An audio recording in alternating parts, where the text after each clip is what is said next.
আফরান নিশো হলো হুমায়ুন ফরিদির একজন চরম ভক্ত। আজ যদি হুমায়ুন ফরিদি বেঁচে থাকতেন তাহলে কিন্তু আফরান নিশোকে একদম বুকে জড়িয়ে ধরতেন।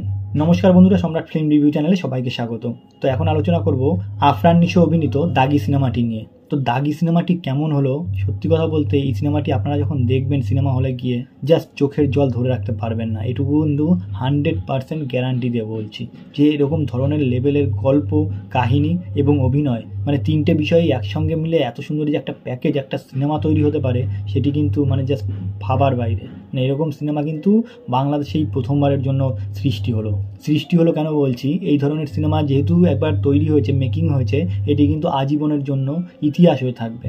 মানে এই ধরনের সিনেমা, এরকম গল্প নিয়ে সিনেমা জাস্ট আপনাকে ভাবাবেই, আপনাকে একটু হলেও ইমোশন করবেই, আপনার চোখে জল আনবেই। তো দাগি সিনেমার কাহিনীটি হচ্ছে এইরকম যে আফরান নিশো একজন সাধারণ মানুষ আর কি, সাধারণ লেভেলের সাধারণ ঘরের একটি মানে সাধারণ ছেলে। তো তার অনিচ্ছাকৃতভাবে সে একজনকে খুন করে বসে এবং তার কিন্তু 14 বছরের সাজা হয়। কিন্তু এই যে 14 বছরের সাজা হয়, এই 14 বছরে তার যে কত রকম মানে অনুশোচনা হয়, সে যে কত রকমভাবে প্রায়শ্চিত্ত করতে চায়, তার মানে কোনো হিসাব নেই। মানে যেহেতু সে অনিচ্ছাকৃতভাবে খুন করেছে এবং সে কিভাবে এই মানে 14 বছরের মধ্য দিয়ে যায় এবং কিভাবে সে মানে অনুশোচনায় ভুগতে থাকে এবং মানে বেরিয়ে এসে তার সমস্ত কিছু ঠিক হবে কিনা এবং সে কি করছিল, মানে কি বলবো, আপনারা যখন সিনেমা হলে বসে দেখবেন মানে আপনার মানে কি বলবো, বুক ফেটে যাবে কান্না, এরকম একটা ব্যাপার। আর আফরান নিশোর যে অভিনয়, সত্যি কথা বলতে আপনাকে কাঁদাবে, আপনার মন ছবেই। মানে এই লেভেলের যে অভিনয় করতে পারে আফরান নিশো, আমরা এর আগেও প্রমাণ পেয়েছি, কিন্তু এই সিনেমায় পুরো একদম আলাদা জগৎ, আলাদা লেভেল। মানে আপনি যখন মানে প্রত্যেকটা দৃশ্যে মানে এতটা অনুশোচনা, এই অনুশোচনা কিন্তু শুধুমাত্র আফরান নিশোর নয়। আপনি যখন সিনেমা হলে বসে দেখবেন সিনেমাটি, মনে হবে যেন আপনি হয়তো সেই দাগি, আপনার সেই দায়, এবং আপনি কিন্তু অনুশোচনায় ভুগতে থাকবেন এবং আপনার চোখ ছলছল করে উঠবেই। মানে এত কাহিনীটিকে এত সুন্দরভাবে সাজানো হয়েছে, পরিচালক এত সুন্দরভাবে নিয়ে গেছে কাহিনীটি প্রথম থেকে শেষ পর্যন্ত। মানে কি বলবো, আপনি যখন হল থেকে বেরোবেন আপনার কিন্তু চোখ মুছতে মুছতে, মানে রুমালে চোখ মুছতে মুছতে বেরোতেই হবে।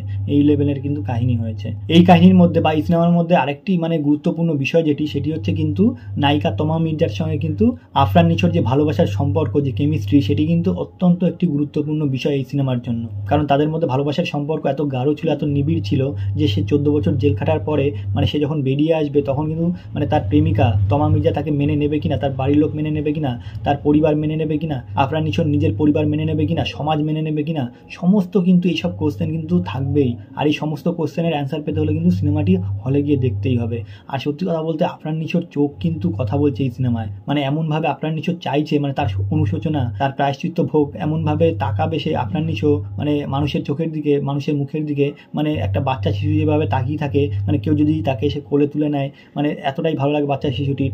তো সেই রকম কিন্তু সেইভাবেই, সেই ভঙ্গিমাতেই কিন্তু আফরান নিশো মানুষের দিকে তাকাচ্ছে, যেহেতু সে একটা অনিচ্ছাকৃত ভুল করে ফেলেছে, অন্যায় করে ফেলেছে, খুন করে ফেলেছে, মানুষ তাকে তার দিক থেকে মুখ ঘুরিয়ে ফেলছে, মানুষ তাকে দাগি বলে আখ্যায়িত করছে। মানে এই সব অপমান সে কিছুতেই নিতে পারছে না, যেহেতু একজন ভালো মনের মানুষ ছিল, ভালো ঘরের মানুষ ছিল, ভালো ছেলে ছিল।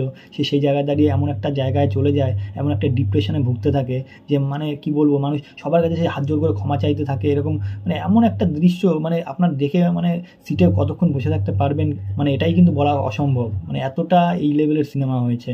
আর সত্যি কথা বলতে সমস্ত সবার অভিনয়, মানে যে যে জায়গায় অভিনয় করেছে সবাই এতটা পারফেক্ট দিয়েছে যে এই সিনেমাটাকে কিন্তু একটা পুরো প্যাকেজ সৃষ্টি করেছে। মানে এত সুন্দরভাবে ফিনিশিং টাচটা এত সুন্দর তৈরি হয়েছে, মানে জাস্ট মানে একদম মানে লেভেলের তৈরি হয়েছে।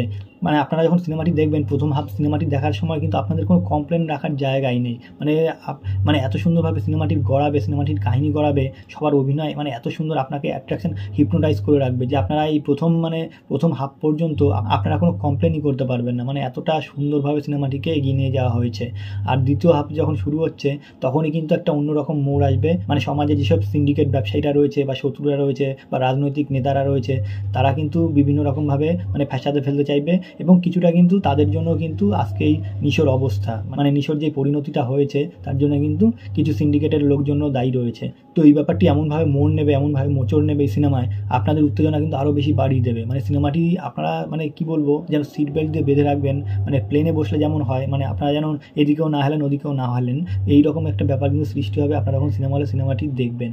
তো এতটাই কিন্তু ইন্টারেস্টিং সিনেমা হয়েছে এই সিনেমাটি। জাস্ট সিনেমার মতো সিনেমা বলতে বলতে গেলে কিন্তু এইরকম সিনেমাই হওয়া উচিত। মানে আফরান নিশো যে লেভেলের সিনেমা করে, কাহিনী চুজ করে, সত্যি সে কিন্তু অনেক ভাবনা চিন্তা করে। মানে এর আগে আমরা দেখেছি সুরঙ্গ সিনেমায় যে কাহিনীটা বেঁচেছিল। মানে আফরান নিশো এমন একজন ব্যক্তিত্বের মানুষ, সে কিন্তু যাতা একটা সিনেমা পেলো আর করে দিলাম দুম করে, এরকম সিনেমা কিন্তু সে করে না। আফরান নিশো যখন নাটক করতো তখনও কিন্তু আমরা দেখেছি একটা যাতা গল্প পেলে বা যেমন তেমন একটা অভিনয় পেলেই কিন্তু সে করে দেবে, এরকম কিন্তু বিষয় নয়। সে কিন্তু অনেক চুজি এবং সে কিন্তু অনেক বেছে বুঝে কিন্তু নাটক করুক বা সিনেমা করুক। তো এই ক্যারেক্টারটিও কিন্তু সেই রকম লেভেলেরই হয়েছে এবং সেই লেভেলেরই কিন্তু অভিনয়ে ফুটিয়েও তুলেছে।